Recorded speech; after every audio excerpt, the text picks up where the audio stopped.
Recording in progress. Go. All right, everyone.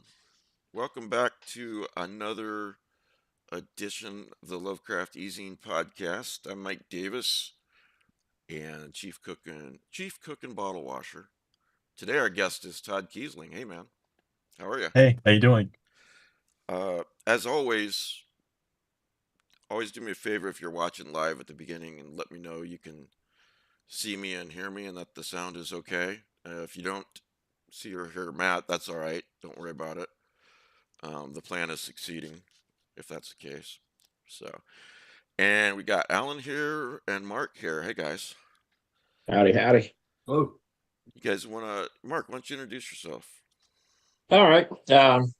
Mark Rainey, officially known as Stephen Mark Rainey, horror writer, editor, and gate crasher at the Lovecraft Easing at every available opportunity. And your latest book?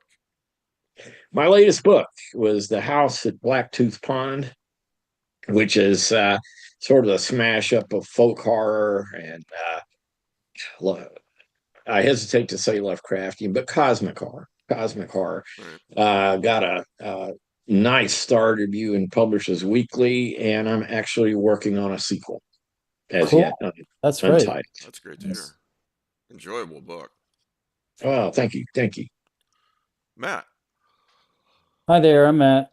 There is a podcast prize today. It is the second volume of stories by Will Murray that are related to Lovecraft. It's called The Wild Adventures of Cthulhu, Volume 2. If you want to win a copy of this paperback, send an email to easyandprizes@gmail.com and put Wild 2 in the subject line.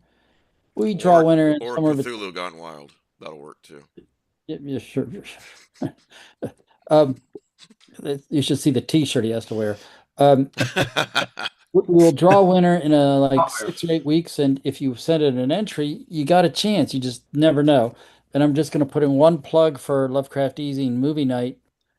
2 weeks, we're having a super secret presentation I can't talk about, but it's going to start about 8 p.m. Central Time, U.S. On the 26th, I think. So just keep your eye on the Facebook page for announcements. Usually, movie night starts on Saturday nights, roughly 8:15, 8:30 Central Time, 9:30 Eastern. Can you tell me what the secret thing is? Yes, I could. Oh, all right. So if you want to get in on a movie night, just go to Facebook and find the Lovecraft Easing group, not the page. That's the one where everybody is got a couple 100,000 people on it. The smaller one, the group, just search for Lovecraft Easing community and ask to join. And Matt posts the link before movie night every Saturday. So, and if you're not on Facebook, email me. I'll get your information to Matt, lovecrafteasing@gmail.com. And just so you know, on the 26th, we're going to be on Cast because we have to. Right. But so if you just sign up for Cast, you can show up like you got to be there before 8 p.m. next Saturday, the 26th. Okay. And how was Big Ass Spider? I enjoyed it. It's nothing more than a fun creature feature with a lot of humor. Well, for anyone new, Matt's been threatening to show Big Ass Spider for years, ever since he took over. Have you seen it, Mike? No, and I never will. It's just a fun spider movie about a big ass spider. See, that's an oxymoron right there. Fun spider. I saw it a while back, and I enjoyed it. Not great, just fun. Kind of like drive-in fare. I don't like spiders. Oh, come on, but they love you, Mike. Apparently. So, I think you ought to watch that show. What's it called? Infestation or Infested? No, that's okay. Yeah, I saw that too. I kind of enjoyed it. Was stupid, but I enjoyed that too. I liked that one. I'll try to muddle through the rest of my life without it. Yeah. So, Alan. Hey, I'm Alan, artist teacher, and I try to stay on top of games and movies at lovecrafteasing.com. Yeah, thanks for that, Matt. Thanks for doing movie night for all this time. So let's talk to Todd for a little while, and then whatever else is on Okay. the menu for discussion. So Todd, Todd has a new book out. It came out in April, and if you like cosmic Yes. horror, then you should definitely read it. And if you don't like cosmic horror, you're probably on the wrong, listening to the wrong podcast. So Yeah, what are you doing here? what are you doing here? You should still read it even if you don't like cosmic Exactly. horror. But Even if you hate cosmic horror, read the book. So yeah, tell us about the book. You know, like a so spoiler-free synopsis. yeah, so the book is called Sundowner's Dance. Um it is the story of a recent uh widower and retiree named Jerry. He moves into an over 55 retirement community, and his neighbors are really, really weird. They, they're having late night block parties every night, not acting their age. And he just wants to be left alone. But the chairman of the Fairview Acres homeowners, you know, community association has a different idea for him and other plans. And yeah, it's I pitched it as the movie Cocoon meets Lovecraft's The Color Out of Space. That sounds accurate. So That seems yeah, accurate. that's that was kind of what I had in my head while I was writing it, and I continue to be surprised by the reception the book has received the last few months. It's People have asked me, how's the book doing, and for once I really don't have a good handle on how it's doing because it's reaching people outside of the horror genre. Hmm. And like one of the reviews I got on Goodreads recently was from a psychologist who just praised it and said, I did everything correctly in terms of like how the elderly were treated, how dementia was presented. And that was important to me because Hmm. I have grandparents who suffered from dementia when I was a child, and it's a tough disease, and I wanted to handle it with care and respect. Yeah. So, but yeah, it's been received incredibly well by in places that I didn't think it would be received. And of course, I'm a terrible judge of that. Whenever I release something, it's like, oh, people are gonna hate this shit. So, so I I don't. think that's a writer thing. Yeah. yeah, that's definitely a writer I thing. don't think you have to Yeah. worry about that. Um, yeah. I should have asked you this first, but for those who watching, listening that don't know who you are, could Sure. you, introduce yourself? Yeah, sure. So I'm Todd Keisling. I'm a two-time Bram Stoker Award nominee. Uh, I wrote the novels Devil's Creek, Sundowner's Dance, obviously. I wrote the Monochrome trilogy, a couple of collections, most recently Cold, Black, and Infinite. And I also wrote the viral novella Scanlines many years ago. And yeah, that's kind of, my jam is grief and cosmic horror. Oh, yeah, there it Yeah, is. there it is. And Devil's Creek and Cold Black and Infinite have recently gone out of print, but they will be back in print next spring through Bad Hand Books. Oh, Doug's doing a great job. Yeah, he is. Fantastic job, as a matter of fact. Yeah. Yeah. So that's me in a nutshell. Any personal details you'd like me to share? Uh, Everything. All I really need is your mother's maiden name and the last four digits of your social security number. So You don't want to hear that about was my mother. the interview will be over. Um. Oh yeah. Yeah. They're doing such a great job that every time I turn on my Audible app at night on my phone to listen to my current audiobook, I see Not a Speck of Light, Laird Barron. I'm like, damn it, I've read it. Get off of my screen. Tell Laird that. Yeah, I was so happy when one of Laird's short stories got, won Stoker this year. I was Yeah, very happy about that. yeah, me too. He deserves it.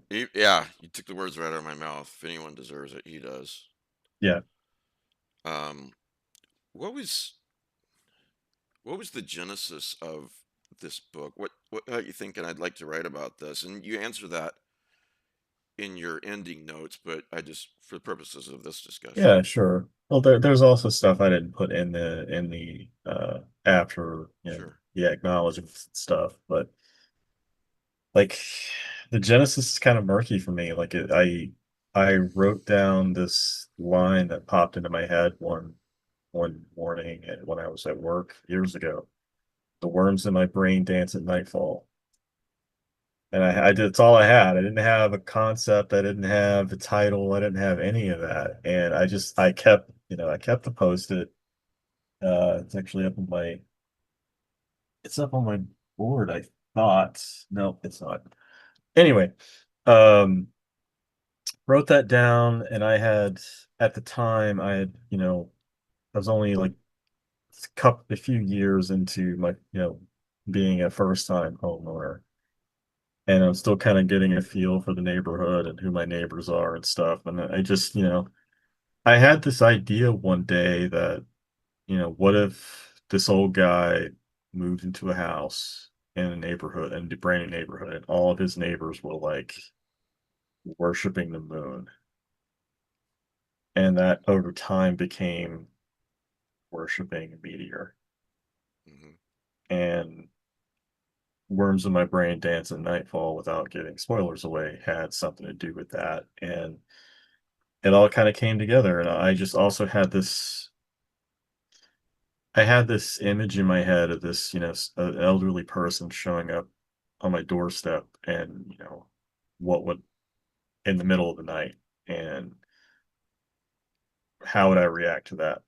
What would I do? What's wrong with them, first of all? Like, why are you, on my porch in a nightgown? It's 3 in the morning. Um, so all of that kind of swirled around in the soup of my brain, and it took several years before I really got a handle on the story. It was really originally supposed to be a short story or a novelette, and that became a novella. And then that eventually, once I kind of gave up and realized, okay, it has to be a novel, then, the story kind of fell into place for me. But the the elephant in the room that, I'm going to get to, Mike, and Mike knows because he's read the book and stuff. The real emotional core of the book came from a cancer scare with my wife. Um, so it was summer 2022. I was working on the second draft of the book, uh, and basically rewriting it, because the first draft was a total mess. And my wife, discovered a lump in her breast, and she went and had it scanned and everything. And, you know, they couldn't tell, they had to biopsy it. And we'd never gone through this before. We're Scary as both in our hell, I'm sure. 40s.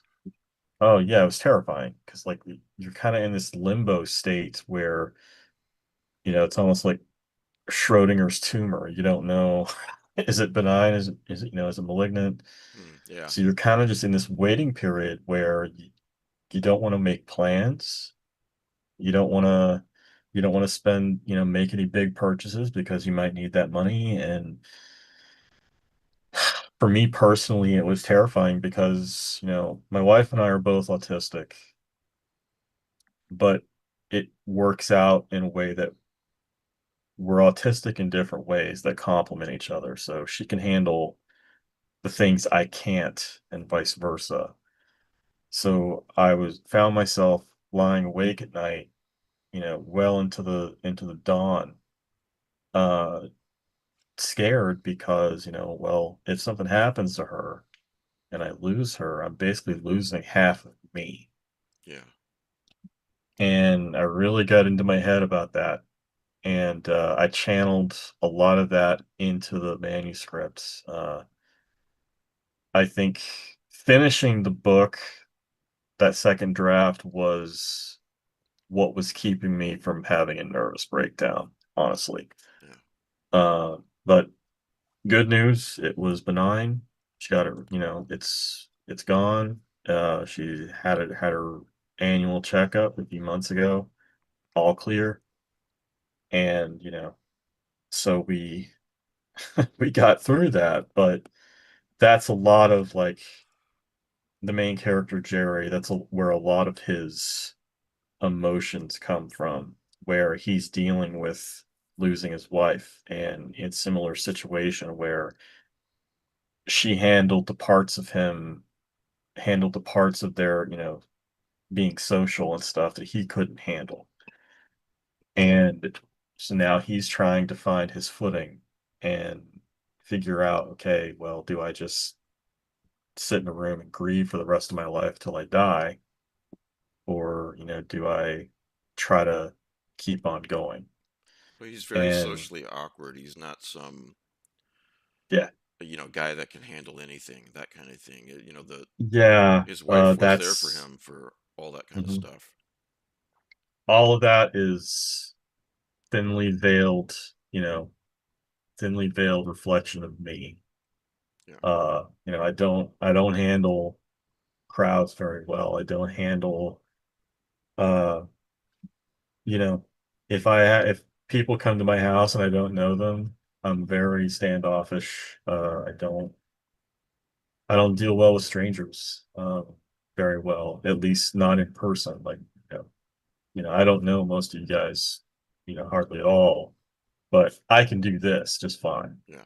It's when I'm in the physical presence of people I don't know that I really kind of, retreat inward.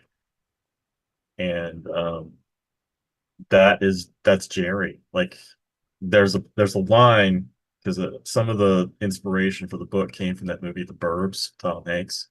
Oh yeah. As a And matter of there's a fact, yeah, I I was thinking of that movie in the beginning of the book, and then one of the characters mentions yeah, I've often joked with my wife that, we're the Klopeks in this neighborhood. We're the house that, you know, the grass is either overgrown or it's dying, and I had this realization because I went to take my trash out and I realized it was like 1 o'clock in the morning. Like, oh, we're Klopeks, great. Uh, so That's a yeah, some of that that's such an went into the underrated book. movie. Yeah, it really is. It really is. Uh, I will never not praise the Burbs. I mean, it doesn't know if it wants to be a horror or a comedy, but that makes it kind of work out in its favor in a way, at least as far as I'm concerned. Yeah, I It think had so. a, it had an alternate ending where Really? Tom Hanks actually gets murdered by the doctor. Oh, that's dark. Yeah, they had a darker ending, but it's probably my favorite Joe Dante film. Those test screenings did not go well, and they No. changed it, I bet. Well, I don't think they even filmed that particular ending. I think it was in the script Oh, okay. and they Gotcha. changed it. Yeah. Well, So, it was gratifying to be thinking that, and then one of the characters in the movie mentions it or thinks it. I yeah. can't remember exactly right now, but and I was like, that's so cool. Thanks. You're the other person in the world who likes the verbs. I love the Burbs, Apparently, man. Mark does too, though. I mean, there's a dog in the book that I named after Queenie in the movie. Yeah, Kim and I just watched it. I guess it was about 3 months ago because, and it's like one of those we have to watch about every 3 to 5 years. It's Yeah. on the list. Got to do it. Yeah. Um. So you not only have these horrors of, I want to say, a supernatural nature, but also of growing old Mhm. and, like you said, losing your spouse and so on. Uh, why? I think I know the answer to this, and you've alluded to it. But why that kind of protagonist as opposed to some guy who's 40 and his wife dies in a car accident? And that's not asked critically. Oh, The no, choice they no. make Like in it. I when I had the idea of someone moving into a neighborhood and all the neighbors are weird and up to weird cosmic shenanigans. It always just in my head had been an elderly person.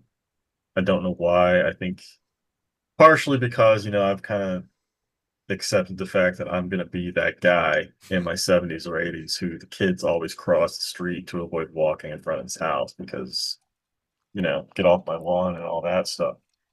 But when the novel was really taking shape in that second draft, when, Erica and I were kind of going through that limbo phase of the cancer scare, I was thinking about what'll happen, like, because we're both going to die at some point, we all are, and it was something up until this point in our lives we hadn't really thought about it.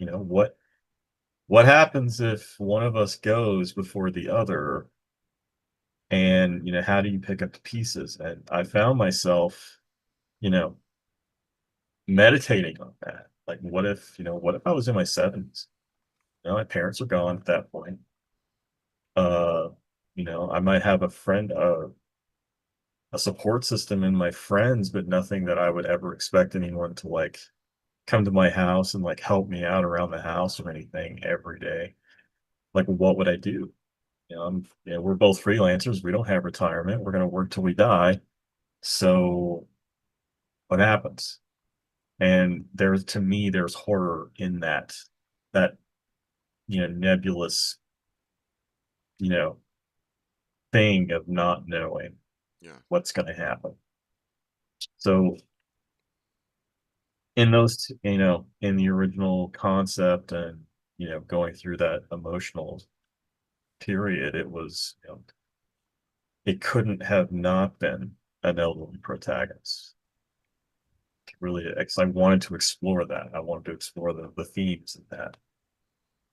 So that's really how Jerry came into being. And not only is he dealing with all of that, but like you said, he lost his other half. He lost his wife, the person Yeah, who helps him in these social in situations, and he worries a lot. He's a worrier, yeah. and And he masks when he has to, yeah, but he's older, and masking over a lengthy period of time takes a toll on you. I mean, I can, like, for example, speaking personally, I can do a con and be on.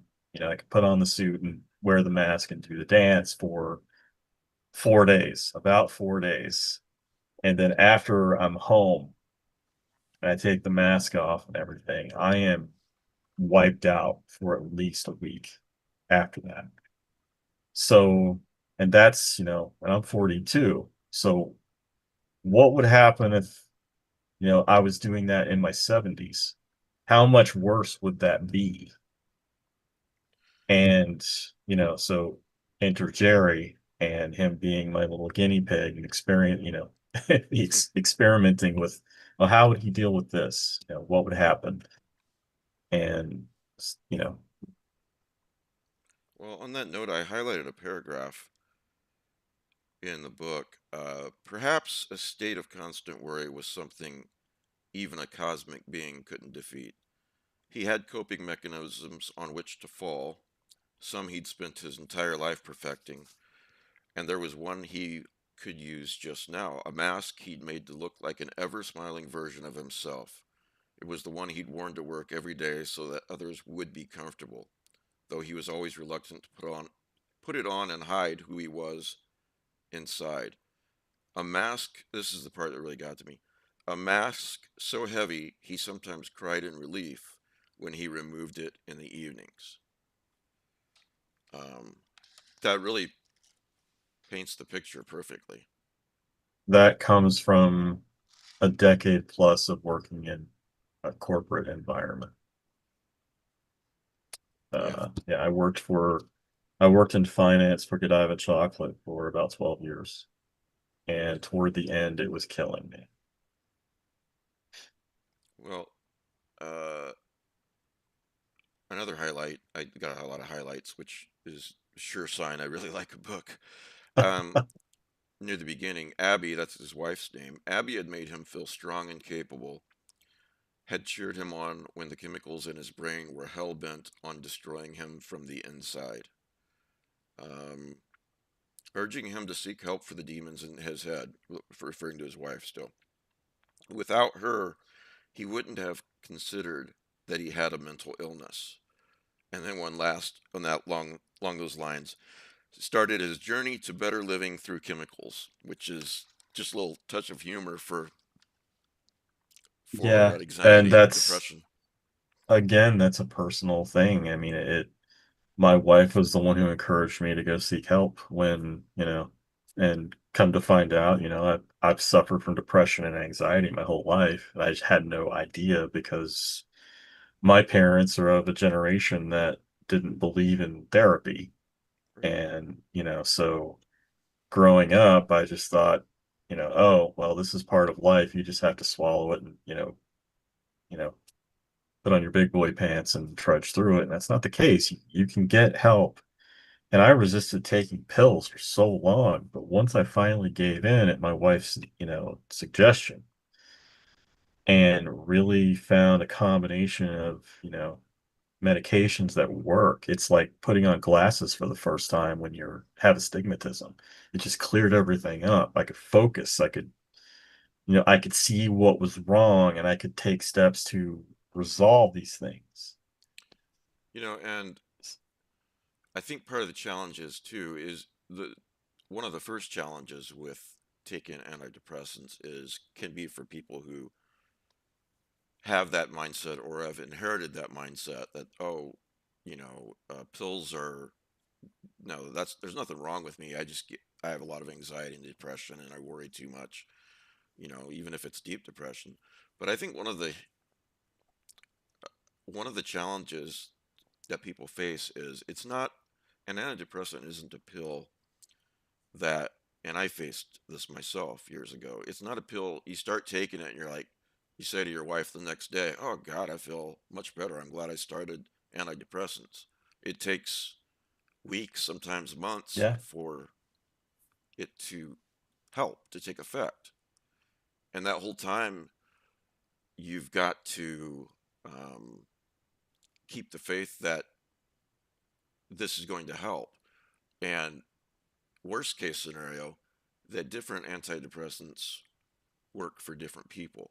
What works for Todd KEISLING might not work for Mike Davis, and vice versa.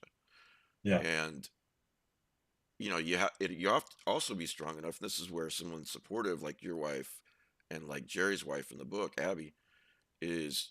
This isn't specifically mentioned, but if you start taking antidepressants and a month or two goes by and you're not noticing any difference, you have to realize, okay, I'm taking Lexapro. Maybe that doesn't work for me. And you go back to your doctor and say, what else can we try? And I always Yeah. have wondered how many people have, gotten the courage up to start taking antidepressants and then gave up when the first pill that they used didn't work. They stuck with it. They stuck with it for maybe several months and no change. Yeah. Then there's another challenge. It's easy to think, well, see, they don't help. You know. And Yeah. there's also difficulty in that because if what they take initially doesn't help, they then have to spend almost, a month weaning themselves off it Yep. before they can start the next thing. And it can take, it can take years if you're really struggling and trying to find the right combination. Because there isn't just one pill that can, magically solve it. For Right. me, I take Wellbutrin, I take Lexapro, and I take Trazodone. And, uh, I take one in the morning, the other two in the evening, and that actually This is a reminder. levels me out. Stop the poop.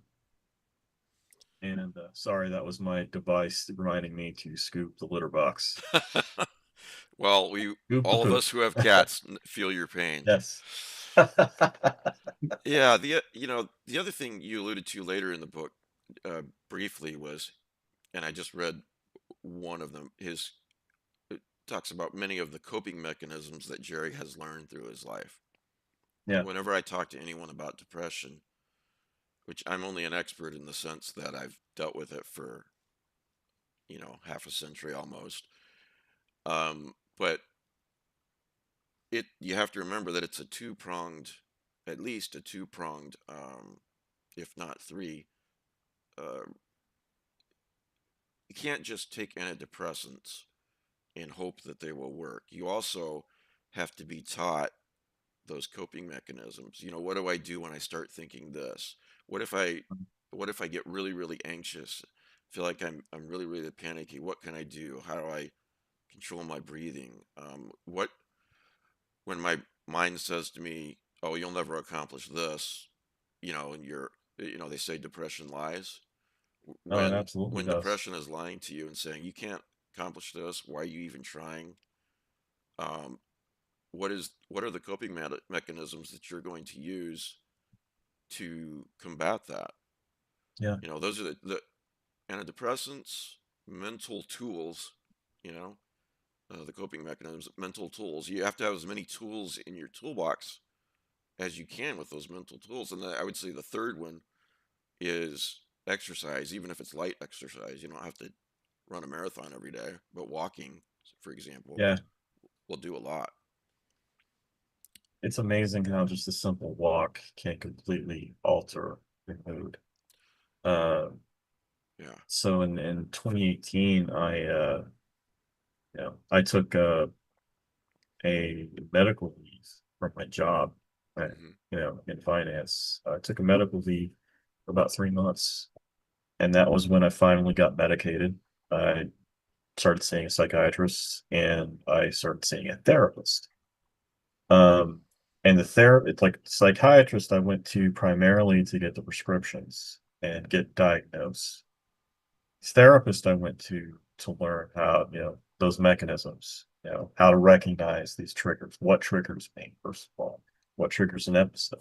Right. Um, and that combination really, really helped me kind of arm me for these battles that, sometimes it's months I go without an episode.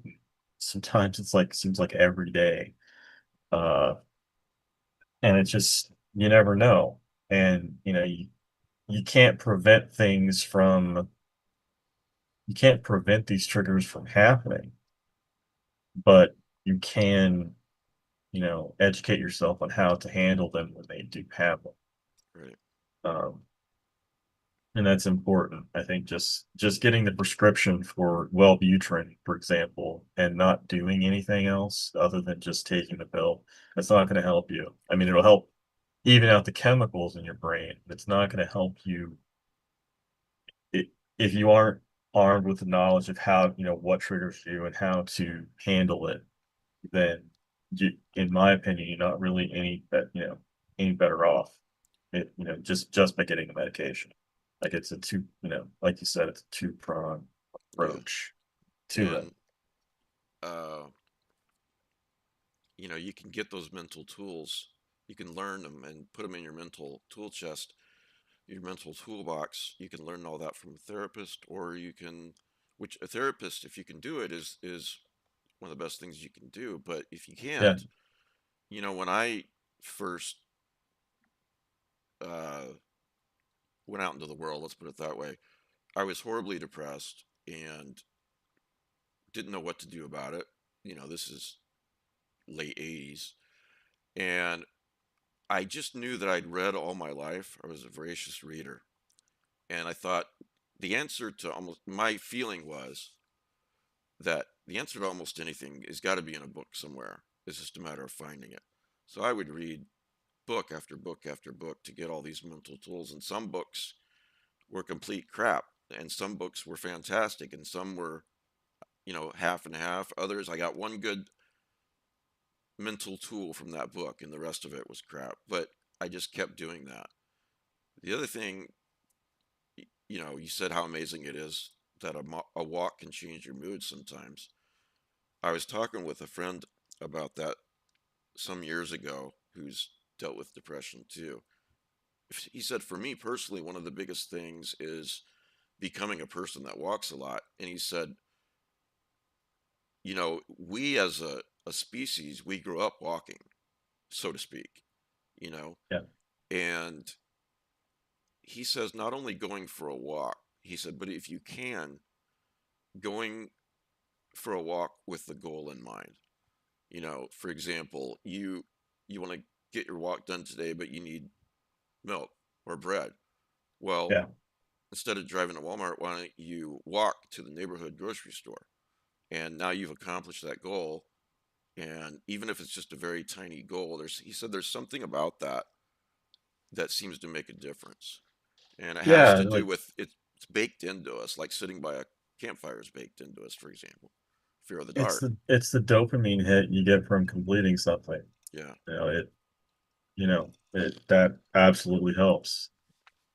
It does, and it helps with just about any goal that you accomplish. But he said, in conjunction with a walk, it's sort of supercharged, for lack of a better way to put it. He said, if you don't have a goal, don't say, okay, well, I'm not walking today. Then Yeah. no, it's still go for a walk, but it's just good to know. The other thing I wanted to mention about this is one of the things that could help, for those who are listening, watching, who have to deal with this, have to deal with depression and anxiety and worry and everything related, is that no doubt, no doubt there are many writers, beginning writers, who look at a guy like Todd Keisling as, man, I want to be that guy. He's selling books, he's writing some great books and everything. And the thing I want to point out is, yeah, you're right. He's doing great, and he's got a great career ahead of him, but he still has to deal with these things too, and he punches through them. So you can do it too, you know. Yeah. But it takes work. Yeah, it And does. for like most things, it takes work. And it takes the constitution to commit to it, and stick with it and see it through. And that's incredibly difficult, especially when you feel like you're at your lowest. You have no energy and just want to lay in bed in the dark. So that That is one of the things about depression, Yeah. isn't it? That the very things that will help you, Hmm. you can't seem to find the will and the energy to do. That's what's particularly hard about depression. Yeah. So, And yeah. that's where you kind of have to back to the notion of setting goals and getting out of bed as a goal. When your energy's that low and you're feeling at your worst, sitting up, getting out of bed, getting dressed, taking a shower, Which helps walking a lot too. downstairs and eating something, that those little goals can, doing each one provides that little drip of dopamine for you to keep you going. And, I've been there and it sucks, but, those little things are what got me through it. It's like, okay, well, if I could get up out of bed, then, I can go take a shower. Well, if I can take a shower, I can go get dressed and feel like a human being. And if I could do that, then, well, nothing's stopping me. Yeah. And it's like you have to do these things to give yourself that little reminder that you're capable. And that, again, that depression's a liar. Like there is a point to keep going. It's not hopeless. Well, it's just all of this is,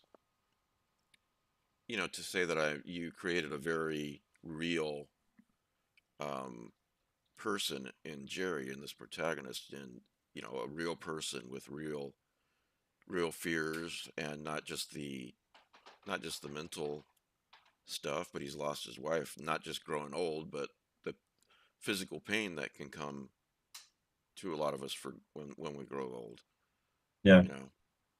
So, which I appreciate more than, you know, it sometimes it's fun to read Jack Reacher, right? This guy can do anything, and nobody's going to defeat him, you know, or fun to read Batman or Superman comics, because they're always going to win in the end. But to even more, I appreciate reading about people who have these kinds of challenges, and they do their best to overcome them, and they're not perfect, but they make mistakes, but they keep trying, you know. Yeah.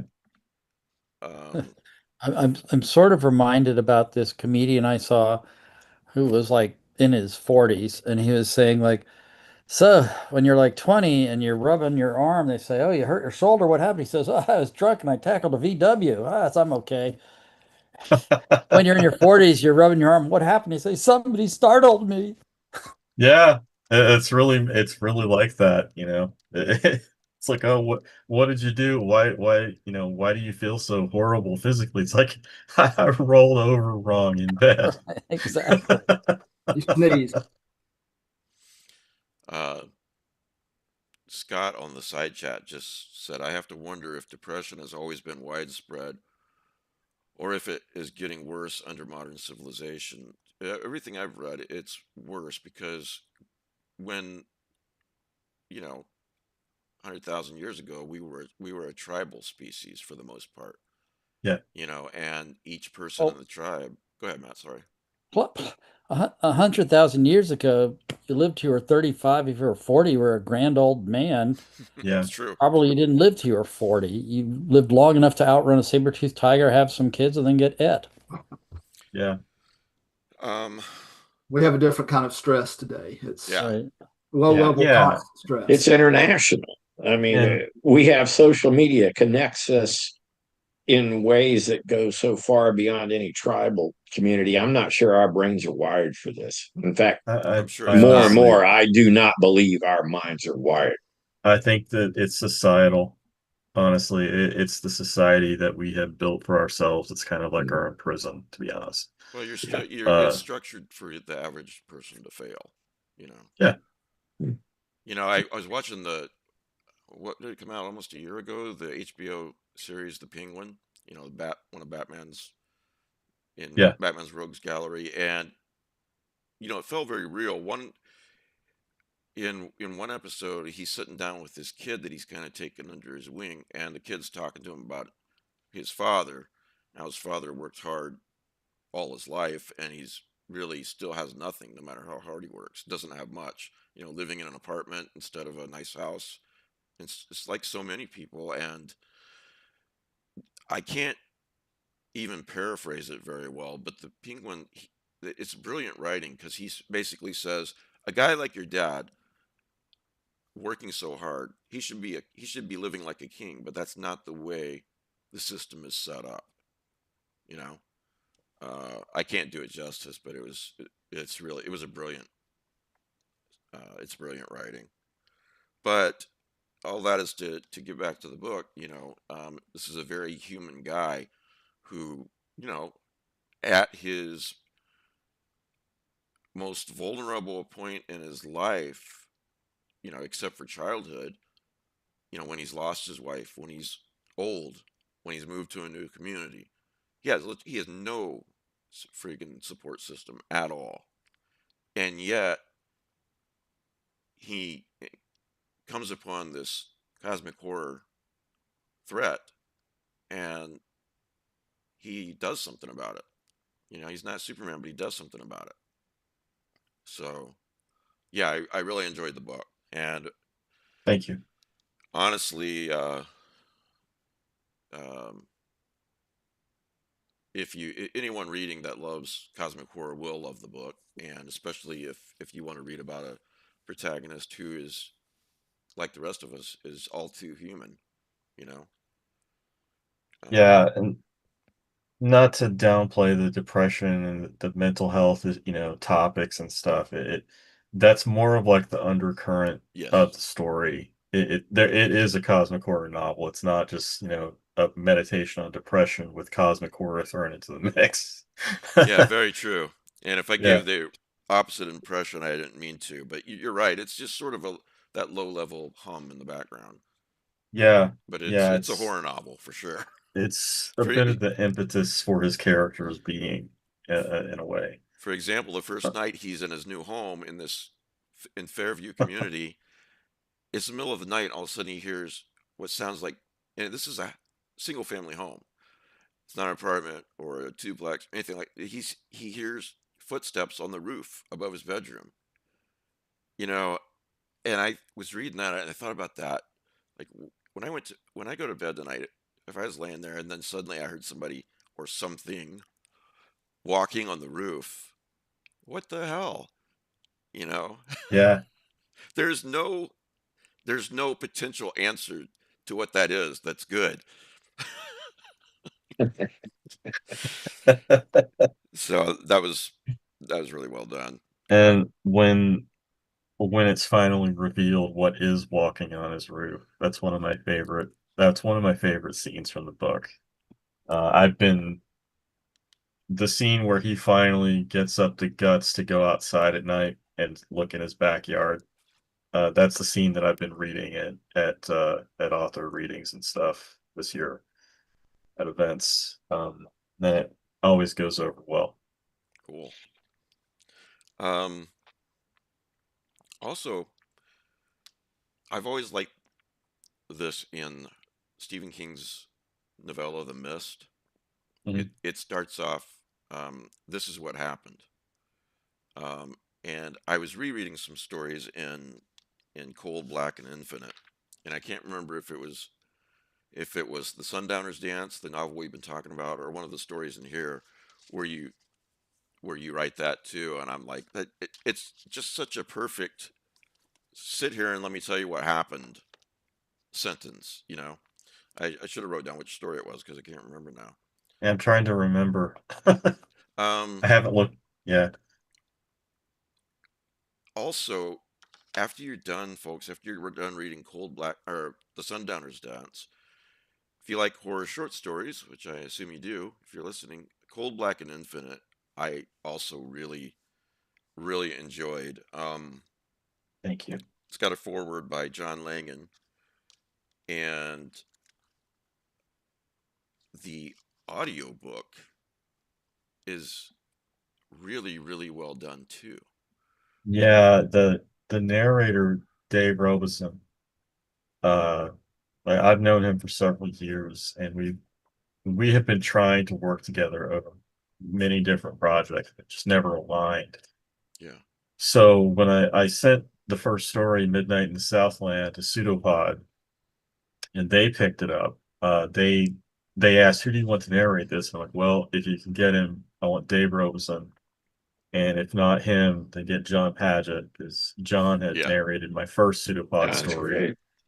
Yeah, I love both those guys. John's fantastic, but I really wanted something narrated by Dave, and he nailed it. He nailed the voice, he nailed the vibe. And after that episode came out, he reached out to me and he's like, "Well, what do you have plans for the audio?" And nobody had been interested in picking up the audio for a collection. That's always a harder sell. So yeah, he's like, "Well, let's do it through ACX and just do a royalty split." I'm like, "Dave, I want to pay him what he's worth, but I also don't have that money lying around. That's So Yeah. that's a hard thing It's to a deal challenge. yeah, with. so Well, yeah. it was his idea to do a royalty share, so we did it, and every story that he narrated, man, it was awesome. Like I'm blessed that he took an interest and wanted to do that. So since Cold Black and Infinite is technically out of print and paperback and ebook, the audio is still available. Same with Devil's Creek for that matter. Um, so that if anybody is out there who's watching or listening, if that that's definitely something you can check out. Why in It's the pretty hell would you special. let somebody like hang write an intro? Yeah.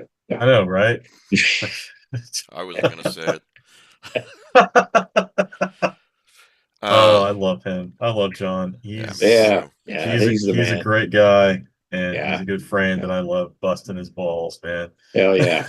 Yeah, us That's what we too. do. I mean, that's why we're here on That this is what I show, this man. thought show that is was why about. Lovecraft Easing exists. This is just to give John shit, but Well, he'll tell you that. Yeah, he's gonna be back on with Matthew Revert um, nice. when his book comes out, Lost in the Dark, which I wanted to mention Yeah. anyway. It's with um, wow, I'm blanking on the press. Oh, word word. Word Horde. Sorry, Yeah. Ross. Yeah, Word Horde. You can. There's a pre-order link now. Ross told me so. Google, guys, Google "Lost in the Dark," John Langan, and Word Horde, and you can pre-order it, which is always nice for writers, publishers. It it's just nice to see before the book comes out. So if you're gonna read it, if you're gonna watch it, you should pre-order it. But back to Yeah, go ahead. I have an event next month at the Doylestown Bookshop in Doylestown, Pennsylvania, called Dark Ink. Hmm. And I was pleasantly surprised to see that John's going to be one of the guests. So looking forward to spending the day and giving him shit the entire time. The entire time, John. Yeah, the last Necronomicon, we were talking, and I was giving him shit. Finally, I just said, "Why do you put up with me?" He's like, "I don't know." He started laughing. He says, "I don't know." A lot of people say that, Mark. Oh yeah, I did a you most of signing all. at I did a signing in Burkittsville, Maryland last year. The Ooh, town where they Blair Witch, did man. it was for the anniversary. They had like the director was there and stuff, and a couple of the side actors were there. And a lady came up and bought a copy of Cold Black and Infinite because John wrote the foreword. And turns out she was one of his former students. And so we reminisced a little bit about John. And then I signed her book and I said, "It's always great to meet a fellow Langan fan. There are tens of us." That's funny. That is apt. I'm Yes. glad to hear that we're not the only people who give him that much shit. Oh Uh, no, no, no. I consider it an art form giving Langan shit. So yeah. Well, all the teasing aside, he is, as will surprise no one, uh, when I say this, a hell of a writer. So be sure, everyone, to pick up, in addition to the Sundowners Dance, pick up pre-order Lost in the Dark and Cold Black and Infinite. Speaking of Cold Black and Infinite, I did want to ask you, mention the audio because I really thought he deserved a shout out. Like for example, the oh, first book, absolutely. it was so Art Bell, who you allude to in the Yeah. story, and um, how should I describe this, Todd? When he does the voice coming out of the radio, it sounds like it's coming out of a radio. Whatever audio Yeah. magic he did, it's just it pulls you in. And that's Yeah. not the only story all the stories, the audio pulls you in. I've always said that I love reading so much, but a a story that's narrated out loud, short story or novel that's narrated, that is done by someone who's really talented, really knows what they're doing, that there's an added dimension there. Um, and Yeah, so yeah. he gave, a new kind of life to those stories. And every, week or so he'd send me the audio file to review. And it was just like, this is amazing. I wrote this? No shit. Like this is crazy. That is Sundowners Dance. Is it on audio? It's also an audio. Audio for that is also fantastic. The narrator, Malcolm Hillgardner, uh, he nailed the Jerry. He did it perfectly. Um, a guy I'm friends with on Facebook actually mentioned that he knows Malcolm, so I told him like next time you see him, please tell him thank you. He killed it. Yeah, audio And has become my favorite means because at my age now, writing all day and doing graphics on the computer, my eyes are done. oh, They're same. completely done. Yeah, So audio has been a godsend. yeah. Uh, yeah, we always try to get the audio placed as soon as as soon as my agent has found a publisher for my work, we always try to nail down the audio around Good the deal. same time. Because I love audiobooks too when they're done well. Yeah. And like the last audiobook that I listened to was it was a Stephen King novel. It was read by Steven Weber. It was amazing. Yeah. He nailed that one. And so yeah, audio's fun, and I always appreciate a good audiobook. So it's definitely something I try to promote when possible. I've mentioned this before, but his story, Crouch End, um, Lovecraftian story, Crouch End, in Nightmares and Dreamscapes. Oh Um, man, I don't. It's been a long, long time since I cracked that book open. well, I love that story, but it's read by in on Audible. It's read by Tim Curry, Oh wow. who's That I gotta get. oh yeah. Oh Hey man. guys, when you pick it up, be sure. I think that's one of the Stephen King books that they split into like three for the audio. I don't understand why they did that. So make sure you get the right one Oh, yeah. that contains that. But it's so good. I've listened to it like 5 times over the years. Um, so visit a town where the residents are slowly being replaced by mannequins. Go for a drive and discover your favorite radio host is still transmitting from beyond the grave. Laugh at Karen's misfortune when she learns that necromancy isn't the best way to raise a child. Go figure. And uncover the true motivation behind one man's historical betrayal in Gethsemane. Gethsemane. Many. Yeah, there you Yeah, go. it's a Told, tongue twister. yeah. Gethsemane. Um, yeah, so pick this up too, guys. Audiobook or whatever, however you consume it. Thank you. Um, yeah, I really liked it. Um, there's one of the stories, there's a line, I won't give spoilers, so this is very, very mild. This lady finds out that all of her old boyfriends have been killed, and she says to one that's still standing, "You all killed each other because of me?" And he goes, "Huh. When you put it that way, it sounds kind of bad." I just laughed out loud at that. Oh man, I so of all my short stories that I would love to see adapted for film, it's that one. The Happy Town Yuletide Massacre. Yeah. Uh When you put it that man, way, killing everyone, they make it sound so I bad. when I was touring for Cold Black and Infinite a couple of years ago, I was reading that scene from the time where she's walking through town and finding the bodies up until Yeah. uh you know they have their little chat in the bakery. Um I won't spoil it for anybody, but you know I would always end on that line where he shouts at her and says, I didn't kill all these people just to end up a bachelor, Angie. And I would shout it at the top of my lungs. And then that would be the end of the reading. Many Yeah. confused shoppers in Barnes and Nobles. I'll tell you that. Why won't you marry me? I killed so many people for you. Yeah, Let's see here. I want to ask you a couple more questions if you have time. sure.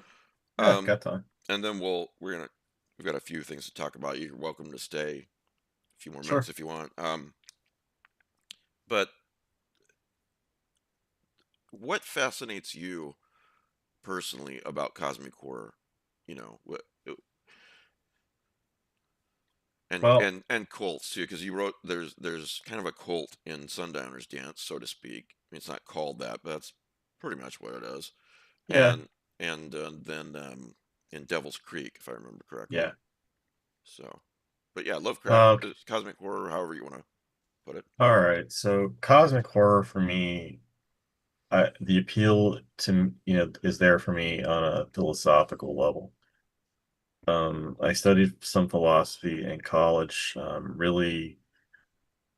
really gravitated toward the existential, mindset, and, the notion that nothing we do matters. But in the in a universe where nothing matters, striving for meaning is an act of rebellion. Um, it's like, yeah, I life love that. sucks and then you die, but the act of living and keeping, going, is a rebellion to that concept. No, there is no Like, meaning, but damn it, I'm going to create my own meaning. exactly. And so that's kind of where I come from philosophically. So cosmic horror, you've got the insignificance of, the human plight. Hmm. Like none of this matters because we're a speck on a piece of dust You know, floating through space. this is like Camus and Yeah, absolutely. Camus was his myth yeah, of Sisyphus. uh-huh, So the idea of the myth of Sisyphus is cursed by the gods uh-huh. to every day spending his whole day rolling an immense boulder up a hill. And just as he's getting to the top, something happens and it always rolls back to the bottom and he has to start again the next day. So the idea is Sisyphus says, well, I can work with this, I have the birds singing and the sun shines off the rock a little different each time. There are these little crystals in it. And I can admire the way the breeze is blowing on my scalp as I push this rock. So he's in this impossible situation, and yet he is able to find contentment. Yeah. Finding joy in his prison in this, thankless task that has no end.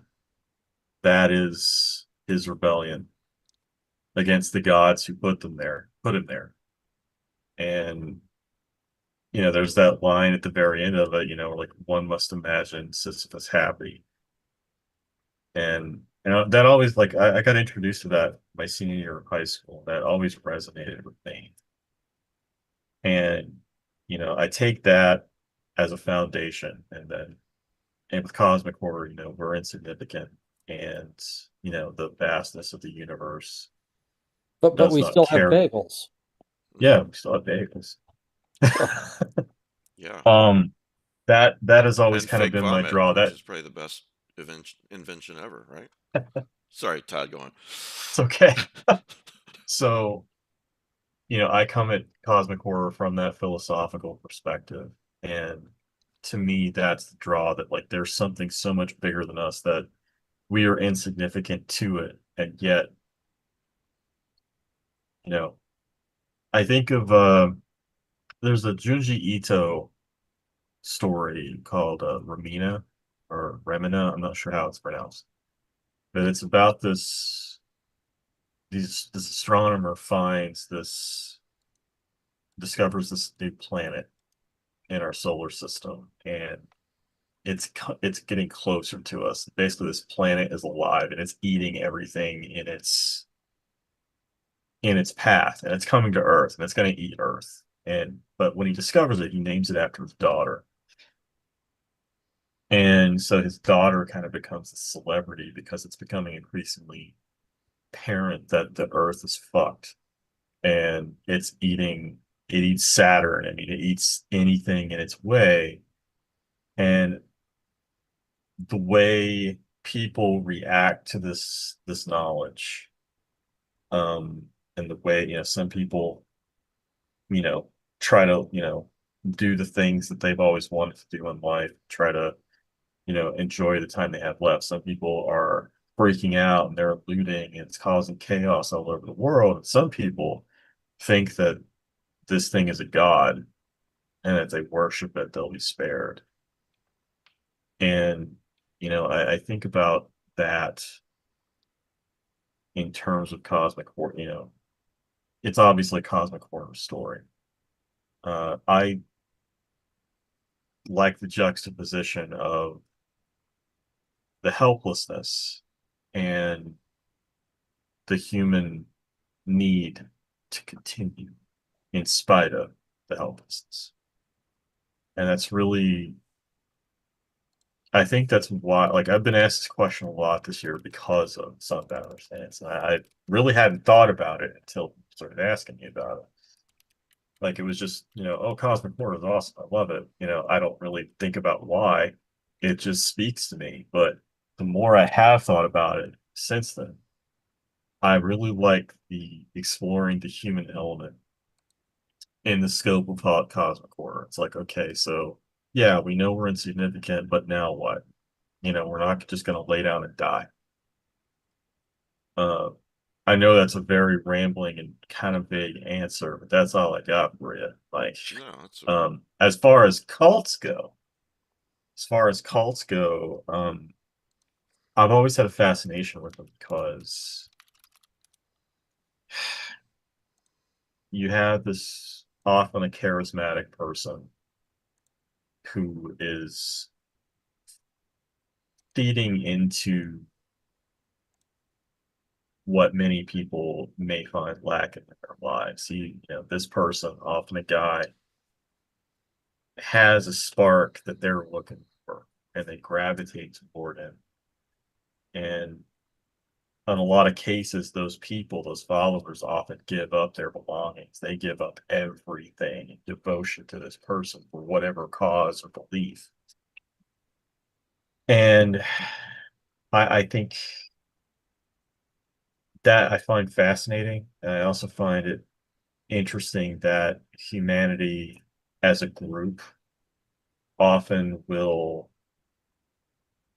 forget or ignore their critical thinking, their ability to think critically Yeah. as a group, as a mass, in servitude to something. I don't mean to get political, but take what's happening in our country right now with MAGA and Trump. You have now for a decade, it seems like, maybe longer, have people who have been buying into this concept, this idea, and this one guy that kind of lifted up to represent them and speak for them. And it's a level of brainwashing that, I don't think on scale we have in our lifetimes haven't experienced before, at least not in mine. That it's scary, it's intriguing, like why, what is it that clicks from this person? What is it this person says that makes it click with all these other individuals?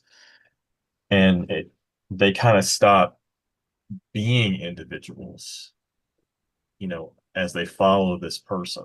Like they give up their individuality, they give up their sense of self almost in servitude to this concept.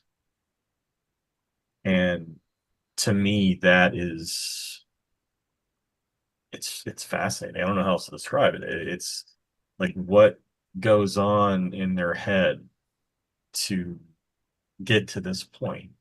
So that's kind of my fascination with cults. I don't want to be the guy who writes nothing but cults. Sundowners wasn't intended to be a cult; it just worked out that way. But I look at that, and I liken it to the televangelists in the 80s. And even now with like Joel Osteen and Copeland, I think that's his name, the guy who bought the plane from Tyler Perry or whatever and tried to justify it to his parishioners. Um, I look at that and here it's the same thing. You've got a person who is standing above everyone else saying, God loves you. He'll love you even more if you send in your tithing. Give up your money, give up your belongings, follow me. And, I'll lead you to salvation. It's the same idea. And, but the mental gymnastics that one must go through to justify doing that. And that intrigues me. Well, Uh, especially with religious cults, there's a benefit, I mean, to get real basic, the people in Innsmouth, yeah, what did they get? Well, fishing, they weren't getting anything. Their nets were empty constantly, and then along comes this guy who says, "Worship Dagon," and you're gonna everything's gonna be better, and it is. You know, um, and that some people, it's a relief to not have to search for answers anymore because that's a gray world, right? It's yeah, easier to live in a black and white world, and to think, at least where I grew up, in a lot of cults, is we've got the truth. We're the special ones. Everyone else doesn't really know what's going on. That kind of there, yeah. Um, as far as what you're saying about cosmic horror and finding your own meaning in a meaningless universe, I couldn't agree more. Um, there's there's a TV show I like a lot, the spinoff to Buffy. It's called Angel, and there's a really good episode in season 2 where one of his friends, she's a cop, and she gets fired, and she's talking to him, and she said, "It's like if I'm not being a cop has been my whole life. It's like if I'm not a cop, then nothing I do means anything."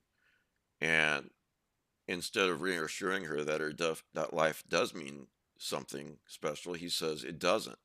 And she said, "Doesn't what?" He goes, "Mean anything in the long run, in the grand picture. Nothing we do matters. There's no grand plan, no big win." And she says, "You seem kind of chipper about saying that." And he said, "Well, I think I finally worked some of it out." And the line that I really like is, "If nothing we do matters, then all that matters is what we do today." That smallest act of kindness is the greatest thing in the world, yeah, especially when you're in a universe that doesn't matter.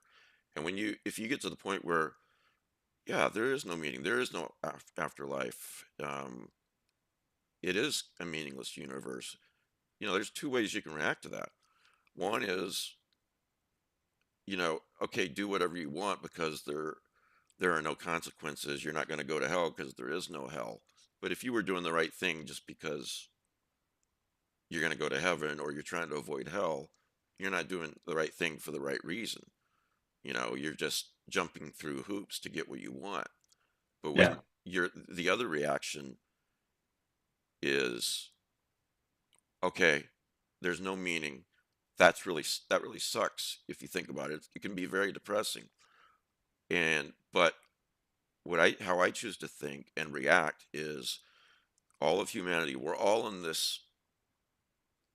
I use the analogy of a sinking ship. We're all in this ship that's sinking together. We're all going to die, um, at some point in our lives. But while we're here, let's try and make it a little better for each other. Not because we're going to get anything, but because there is no meaning. We're going to create our own meaning, and we're going to, um, yeah. So that's how I react to it. Thought I was going to say something else there, but my brain's getting old. oh, it's okay. My last question for you is, I like to ask, um, creative people this, because I always get a different answer to this question, and there's no right or wrong answer. It's just fascinating, the different answers that I get. For you as a writer, you've had several, 5 or 6 at least successful books now. For you, what makes you feel successful as a writer and as a person? What has to happen in order for you to feel successful in your writing career? It's a sliding scale. It's it's uh, you know, 20 years ago when I was fresh out of college and getting started, where I am today is what I wanted to be. That's That awesome. 20-year-old me or 22-year-old me would find that, I've reached that that point. But what I consider successful changes the longer I do this. Like now it's not, do I feel successful? No. I've had success, yes. I'm very fortunate. But I'm not signing any big five deals or multi-book deals, I'm not getting a six-figure advance or anything like that. I mean, obviously, yeah, I would love that. Sure. And that would be you know, there would be success in that. But let's say that 5 years from now I get that, or I've already had that, and things take off. I got movie adaptation, I got comic books, whatever. You know, I probably wouldn't feel successful then because I would be looking at what the next thing is, you know, and that's why I say it's a sliding scale because, okay, once I achieve this thing that to me at the present time would feel like success, it's gonna, once I achieve that, it's gonna be something else. There's always going to be something else. Uh, but in general, success to me as a writer is being able to do it full time and have all my financial needs met, and my family taken care of and have a retirement. I want my books in bookstores, all my books in bookstores. And at the current present state, that's not the case. My first three novels or the trilogy, those will never be in stores, probably. Not unless I have a big hit that gets, a publisher to, or a series of big hits that gets publisher to take interest in publishing my backlist Yeah. and getting them all in stores. I'm less concerned right now about money than I am distribution. I want, to me, like I would be, the advance on a book sale would be less important to me than the distribution of the book. Yeah. But generally, yeah, I want to do this full time and not have to worry about how this bill's going to be paid. Yeah. Or have to worry about, well, how are we getting our insurance?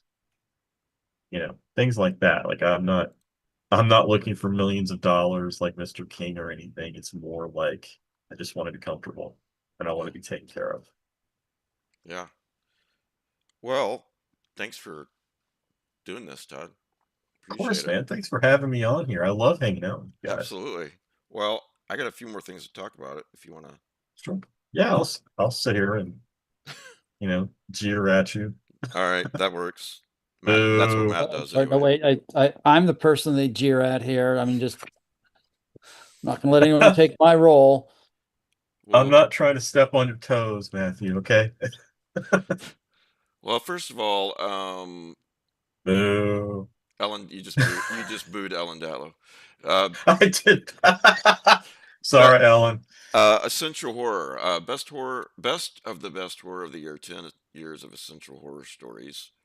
Ellen and some of the writers are going to come on the show sometime in August and talk about that. Nice. Yeah. I'm looking at the wrong one. It's a newer one. Yeah. Anyway, I want to make people aware of that. And then Jeff Thomas, his book Letters from Hades is being printed by Weird House Press. 100 signed and numbered hardcover editions. Shipping now, I believe. So let me put the link to that in the side chat. But I just want to make people aware of that too. So let me put that there. It's funny. He was struggling when he was working, Yeah. and then he decided he couldn't write. He had no time to write. He was trying to raise his daughter. So he took early retirement and took his Social Security early, and he's got all this free time. And it's like this flowering of creativity and activity. It's incredible. Yeah, I knew him when he worked. He finally got the time he needed, you know?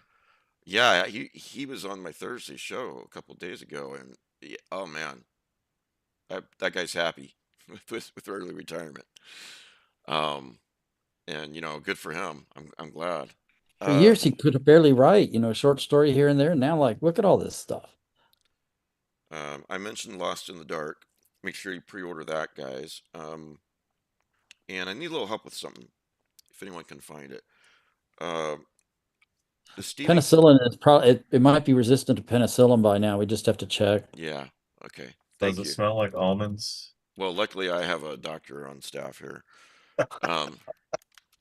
Let's see, which collection is it? This color?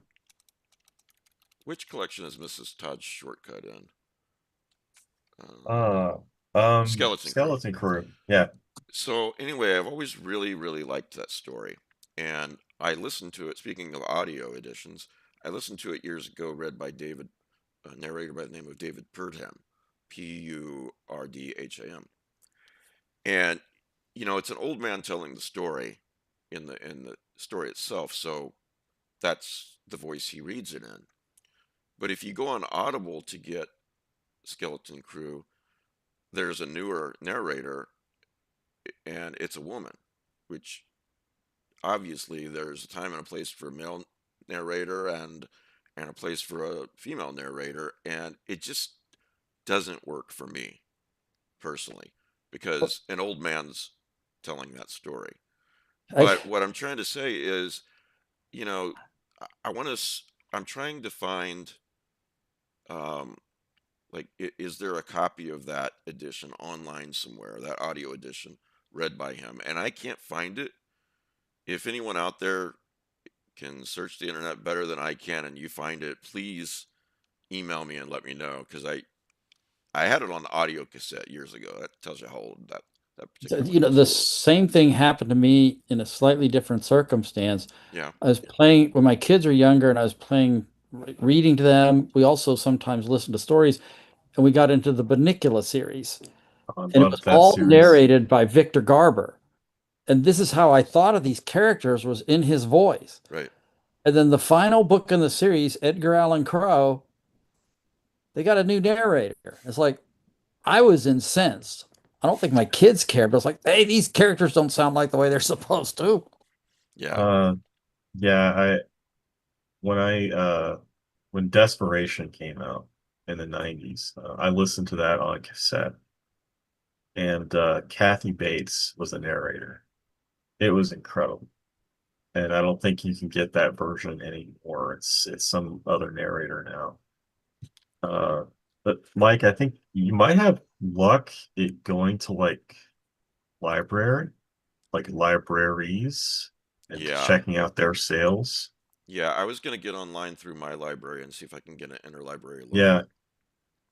And then I'll transfer it to digital, by God. I have no problem paying for my audiobooks, Mr. King. It's just I want the old version, man. Sorry. Dana Ivey is a great narrator, but not for that story. Forget it. I just can't listen to that just like what Matt said, when I've heard it in this old man voice, I can't flip over to a female narrator. So anyway, anyone help me with that? All right. Speaking of King, The Institute. I read his book when it came out. I enjoyed it, and mostly. And I guess the first 2 episodes are out now on streaming. Is it Prime or somewhere else, Alan? It's on MGM Plus, Okay. which yeah, you can get that through your Amazon. I was just wondering if any of you guys have seen it yet. I watched the first episode. Well, what do you think? Yeah. It's good. No, I sense hesitation. You might like it. I don't want. Look, King's not really watching. He doesn't watch the show. I only watched 1 episode, so I don't want to say. Someone say you said this TV show was good. First episode was good. That pause was epic. Well, it's fine. Yeah, whatever. Sorry, Alan, go on. No, the novel is kind of I'm just thinking that as they break it into, is it going to be 8 episodes? I don't remember. I mean, Probably 8 or you know, 10.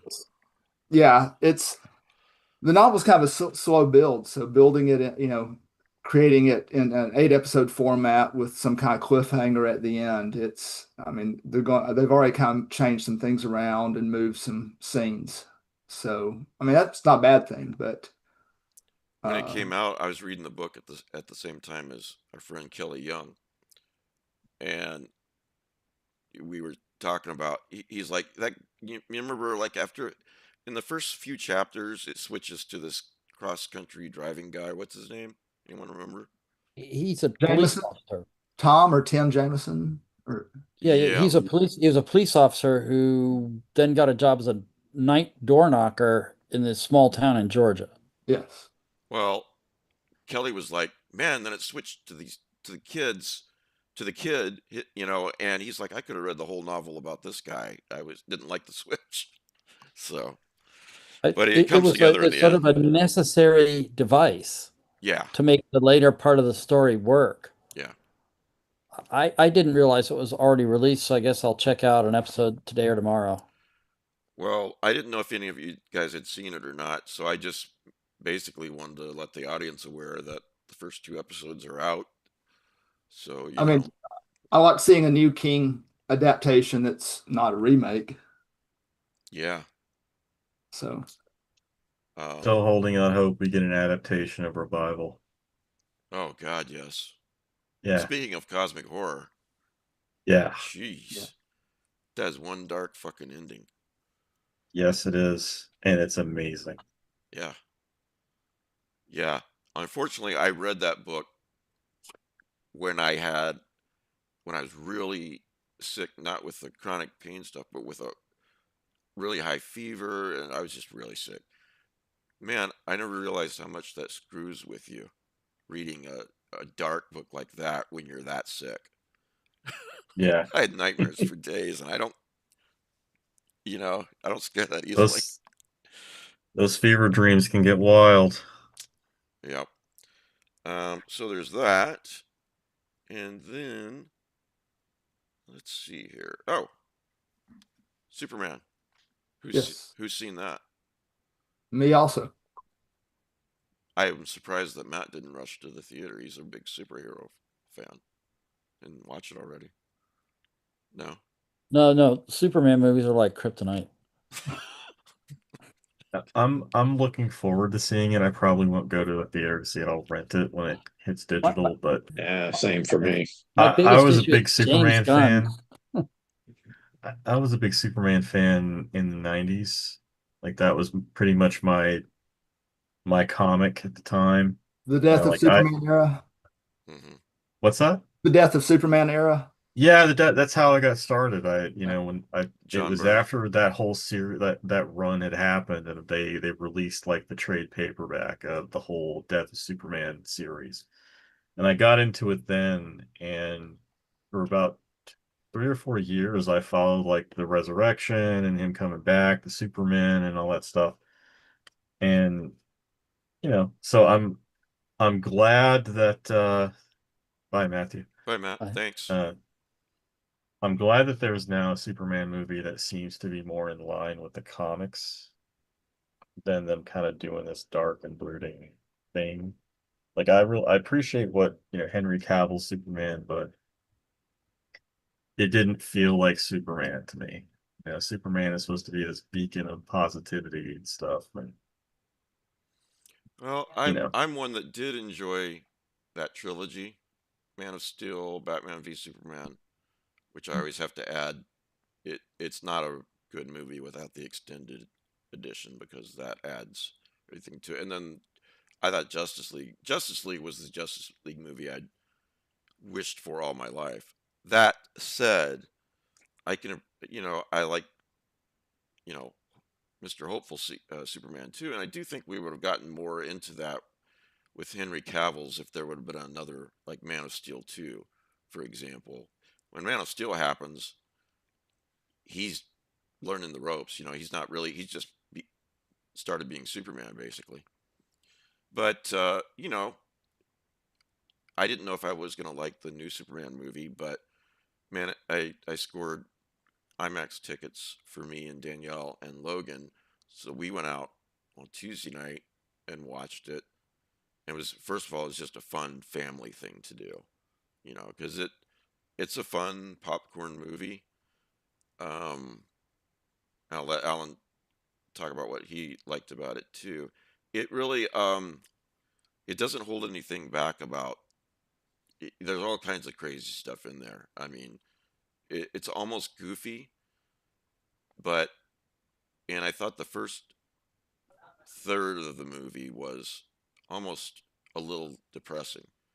And I was like, I thought we were done with this, with you know, this, you know, and they're throwing cans at Superman's head and everything. And then, but I thought the last third, it was necessary for the movie to be what it was, you know, because in the beginning, for a reason not within Superman's control, at least part of it, some of the public turns against him. You know, a lot of that is due to Lex Luthor, would be no spoiler to say to anyone who's watched the trailers. But then the way that's turned around in the end, and the people who are cheering for Superman to come save them, and it's just, it was really, it's a cute movie, and it's you know, he gives a speech to Luthor near the end that I thought was really good. That even though he's Superman, he's human too. He gets up and puts one foot in front of the other every day, even when he doesn't know what to do, the right thing to do. I'm paraphrasing it badly, but it was really good. But I'll let Ellen talk about what he liked about it and didn't like, if anything. No, I enjoyed it. No reservations at all. And I think the one of the great things about it was, as I told my son, there's no world building here. The world's already been built. Right. You're dropped into a fully formed DC universe. And yeah, there's no explanation needed, no need to do a flashback to a character's origin. This is just, there's a Green Lantern, there's a Hawk Woman, and That's refreshing. It yeah, is. It there's no is. need. And so it also gives them the option to go back and create movies set in the 50s or 60s. Yeah. It took a So risk with something that I won't spoil. It took a risk with something. I'm sure you know what I'm talking about. The Message. That's all I'll yeah, say. yeah, And man, it paid off hugely. right. And it very hopeful, Yeah. and we're going to compare Superman and different actors that have played them, and Henry Cavill was great, but they had him kill at the end of the first movie, Yeah. And and that's not that's Superman. That's and not and Superman. and if it is, and if it had to be, it's it's not established. So if they ever have to do a storyline with Corn Sweat, his Superman, they've kind of established that he's this hopeful, positive figure, and that dramatic arc would be a lot more impactful. He's been Superman for 3 years when the movie starts. Yes. And similar in Batman '89, if you guys remember when that movie began, Batman had been around for 6 months, as opposed to the world building in Batman Begins. Yeah. And then they did a What I flash. really appreciated. Yeah. Sorry, Mike. Go No, ahead. please go ahead. Go ahead. That's what I really appreciated about the Batman. Is that it's already a year in. Yes. We're not. Right. It's not That one too, yeah. We're not rehashing the death of the Waynes again. Like we all know that story. And I wish hearing that Superman, is the world is already established is refreshing to me. And I wish like more comic book films would kind of follow that suit. Like, okay, we know the story already. Tell us something different. Tell us something new. And it's a fun movie. It's bright. It's a bright movie. It's totally appropriate, as opposed to Man of Steel or Batman versus Superman. It's totally appropriate for your little kids to go to. There's maybe 3 swear words in the whole damn thing, You know, it's and I laughed a lot at what one character called Superman at the end in that last scene. That was a good use of a swear word. I forgot. I forgot. You'll have to tell me later. I'll Remind me tell you later. later. But yeah, little kids will like it too. And you know, I joked that it's a fun movie about a super dog named Crypto and his sidekick Superman. You know, so oh, another thing Uh, about it. yeah. Um, slight spoiler, but I don't think I'm going to ruin the movie for anybody when I say this. In this movie, um, Lois Lane has more agency than in some. I thought she had a lot in Man of Steel, and very smart. She figured out who Clark Kent was relatively quickly. But in this one, she actually rescues Superman in a situation. You know, she's not playing the damsel in distress, and I liked that too. I said to my wife later, I said, without having said any of this, I said, well, you know who the real hero of the movie was, don't you? And she goes, Lois Lane. I'm like, yeah, kind of. Some others too, and obviously Superman. But And a great That's awesome. relationship between the triangle of Clark, Superman, and Lois in this movie. yeah, and so you know about the hypno glasses? Well, he does now. She does now. Oh, so you know he's Clark Kent. She's like, why are you trusting everybody with this information? Guy Green Lanterns is a dork. He's Guy Gardner. So, Yeah. but yeah, it's very fun. So It's what we need. I can't say all that without asking you guys, who's your favorite Superman besides Christopher Reeve? Live action Superman, I should say, not the animated universes. Ooh. Mine And is I really liked this new kid. I think he's great. He's very earnest, and I think that's what's needed. I really did like Henry Cavill quite a lot. You I know, did too. Zack Snyder's thought was, in the real world, what would happen if this alien landed on Earth? I mean, really, what would happen?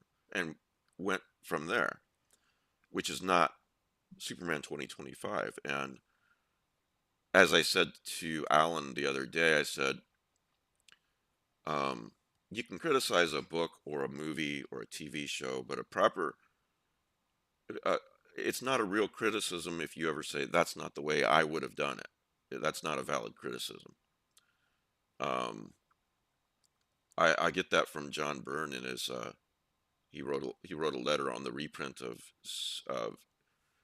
the Superman reboot in '88 or '89, whenever it was. He said, all of the letters, I got a ton of letters. They were all valid criticisms in one way or the other, but the only one criticism that I don't accept is, I would have done it this way. And he's right. But I enjoyed a lot about Superman 2025. My favorite Superman, though, if I had to pick one besides Christopher Reeve, would be Brandon Routh. I really thought he embodied Superman kind of almost half human, half godlike in that movie. But that's personal preference. So, besides, he's from Iowa. So, what about you guys? Favorite Superman? So like I You was guys too don't. young. I I was was too more time. young when Christopher Reeve's films were, I think, I was born in 83, so most of those movies had kind of had their run at that point. Um, Henry Cavill, I would say so far, but I say that with the caveat that I haven't seen the new one. Right. Um, Right. I would go with Cavill simply because, there were parts of that Man of Steel that I thought were really well done. I didn't like that, he kills Zod at the end. I thought that was very non-Superman like. Like he wouldn't kill anybody. But Well, you know what? My answer to that is, I totally hear what you're saying, and I'm not saying yeah, you're wrong. I don't think Superman should kill either. But I think he was kind of as a character right then, he was in a lose-lose situation. Yeah, Zod was about to burn these people to death, and here's a guy who became Superman like 2 hours ago. I mean, he's probably not even heard the word Superman yet at this point. He's never here's a guy who's never been in a fight in his life, his entire life. He doesn't know how to fight. He's never been in a fight. He never had to. Whereas General Zod was raised almost from birth to be a warrior. In fact, he says that to Clark Kent. He says, "I, basically saying you can't beat me. I was raised to do this. I was trained from birth to do this. Where did you train? On a farm?" So this one moment where between two equals as far as power goes, but as far as fighting prowess, no way. He's not even close, and he's got an advantage, and this is the only time he'll probably ever get that advantage. So in a split second, what is he thinking? I either let this family die, and if I do, I've killed someone, or I kill Zod. So it's lose lose. You know, uh, yeah, that's I fair. I think That's the fair. answer to that, some people's answer to that, as well as the writer shouldn't have put him in that situation. Well, real life Well, doesn't have writers, so and I think it's the writers and the directors that mess up Superman more than the actors. I mean, Yeah. oh, I absolutely, mean, at the end of Superman 2, Christopher Reeve's character kills a depowered Zod. right. That's certainly that's even less Superman than what Cavill's Superman did. Batman kills at least one or two guys in Batman Returns. Michael Keaton's Batman Returns. Oh yeah, the guy with the dynamite. Yeah. Oh, actually, he kills some people in the first movie in the Well, factory when he blows yeah, up how the many people factory. died when he blowed up the factory? Yeah, I also think about the Batman games too. Like you're like beating the shit out of these guys, and you're Yeah. leaving them crippled and unable to walk for But the rest of their as long as you didn't life. kill them, and a lot of our soldiers and police officers are looked up to as heroes when they're put in situations where they have to kill, the enemy, and we don't denigrate them for that in those correct situations anyway. Yeah. And so, you know, Kal-El was fighting for the entire planet. If he let Zod go, I mean, yeah, the only way he could not have killed in that situation is if uh, the god of that universe, basically the writer of the movie, had not put him in a situation where he would have to kill. Yeah. So, but I do hear what you're saying. Superman is just everyone wants to be Superman, yeah, because he flies or because bullets bounce off of him, but more because we want to be that kind of person, you know? Yeah. Yeah. Who is your favorite, Alan? I don't think you said yet. Oh, I would say Cavill, but if Corn Sweat does one more good movie as good as this one, he'll be number two. Gotcha. So I couldn't go see movies growing up, so one of my wishes is I'd love to see, how theaters sometimes replay old movies on the big screen. I would love to see Superman 78 on the big screen because I've only ever seen it on VHS and DVD and streaming. I saw it, but I think I was too young to remember. Yeah. So, uh, yeah, guys, thanks for watching. Thanks for listening. Please pick up The Sundowner's Dance. I've got that on Kindle, but and if you like horror short stories, Cold, Black, and Infinite. And like I said, John Langan wrote the foreword to that. Scanlines too. If you never caught Yeah, that one. yeah. Thank Scanlines is you. great. That when you were here the last time, we were talking about Scanlines, weren't we? I think so. I don't remember. And I should mention that Sundowner's Dance, Scanlines, and Devil's Creek, they all exist in the same universe. Oh, Oh, nice. And some of the, like Midnight in the Southland and Cold Black and Infinite and like the Gods of Our Fathers and Oh, that's great too. That's good to know. yeah, they're all in universe. And I've actually written a couple of stories this year that, well, in one particular case, I've written a story that's kind of a origin story for the radio host from Midnight in the Southland. Oh, I'll look And forward to that then.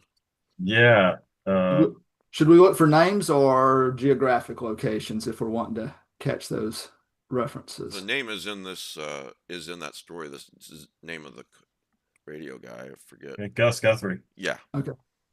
Yeah, he's kind of the way his character's shaping up. I think he might become my John the Balladeer. Okay. Maybe we'll see. But and the novel that I'm waiting on edits back on that I spent all of last year writing my next novel. It is a direct follow-up to Devil's Creek. Okay. That it's also kind of it builds that world a little bit.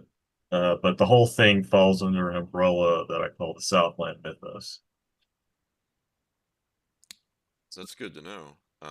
Kim in the side chat writes, "Cold, black, and infinite, like my coffee." Yeah. So anyway, yeah. Thanks for doing this, Todd. I appreciate it. Well, thanks for having me on, man. This is always fun. No problem. All right, everyone. Have a great night. Thanks for listening. If you're not a Patreon, please join. It's only $5 a month.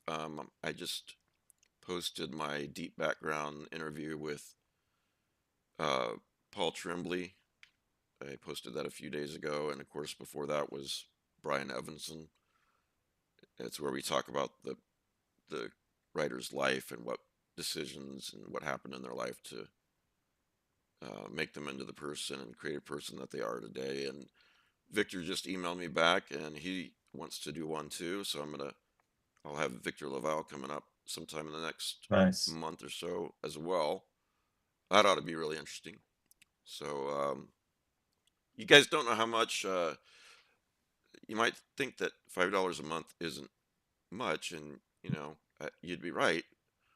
For most of it's not, but when a lot of people do it and it adds up, it really helps me to be able to do this for even a small living, as opposed to, working in an office or whatever I would be doing. And plus, you get so many benefits that you don't get. There are a lot of podcast episodes that you get that's not available to the public. And the other thing is, when a new patron signs up, it always it just really boosts my spirits. Here's somebody else that believes in what I'm doing, and I appreciate that they do.